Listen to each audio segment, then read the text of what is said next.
Football ভক্তদের জন্য দারুণ ব্রেকিং নিউজ। ফুটবল ইতিহাসের সর্বোচ্চ হাই ভোল্টেজ ম্যাচটি অনুষ্ঠিত হতে যাচ্ছে ইউরো কাপের। বিস্তারিত জানতে ভিডিও ধৈর্য সহকারে শেষ পর্যন্ত দেখুন। পর্তুগালের ফুটবল জাদুঘর রোনালদো। এই ইউরো কাপ হয়তোবা তার শেষ ইউরো কাপ হতে পারে। আগামী ইউরো কাপে হয়তোবা আর দেখা যাবে না ফুটবলের এই জাদুঘরকে। বেশ কিছু গণমাধ্যমের মুখোমুখি হয়েছিল ফুটবলের এই মহা জাদুঘর। তিনি বলেছেন, আমি আমার শেষ ইউরো কাপটা স্মরণীয় করে রাখতে চাই, এবং কি এই ম্যাচটি আমার মনে হয় ইউরোপের সর্বোচ্চ হাই ভোল্টেজ ম্যাচটি হবে। এমবাপ্পের বিপক্ষে লড়াই করতে হবে আমাদেরকে। শক্তিশালী ফ্রান্সের বিপক্ষে লড়াই করে আমরা সেমিফাইনাল নিশ্চিত করতে চাই, এবং এই ইউরো কাপের ফাইনাল পর্যন্ত পৌঁছাতে আমি আমার নিজের সেরাটা দিয়ে খেলব। এর আগে শেষ 16 ম্যাচে তারা নির্দিষ্ট সময়ে কোনো গোল করতে না ফেরে সেই ম্যাচটি হয় টাইফিগারে, আর টাইফিগারে তারা 3-0 গোলে জয়লাভ করেছে। সেই ম্যাচে আলো ছড়িয়েছেন পর্তুগালের গোলকিপার দিয়াগো কসবা।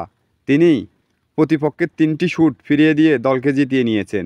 এই সেরা গোলকিপারকে নিয়েই ফ্রান্সের বিপক্ষে তারা মাঠে নামবে আগামী 6 তারিখ বাংলাদেশ সময় রাত 1টা বাজে। এই হাই ভোল্টেজ ম্যাচটি অনুষ্ঠিত হবে। এই ম্যাচেই শক্তিশালী ফ্রান্সও পর্তুগালকে ছেড়ে দিয়ে কথা বলবে না।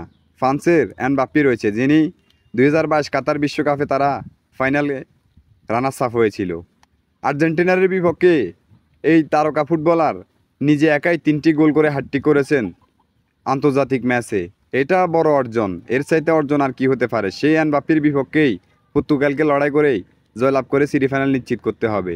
তো পর্তুগালের রোনালদো কি পারবে এমবাপ্পের শক্তিশালী ফ্রান্সের বিপক্ষে লড়াই করেই সেমিফাইনাল নিশ্চিত করতে?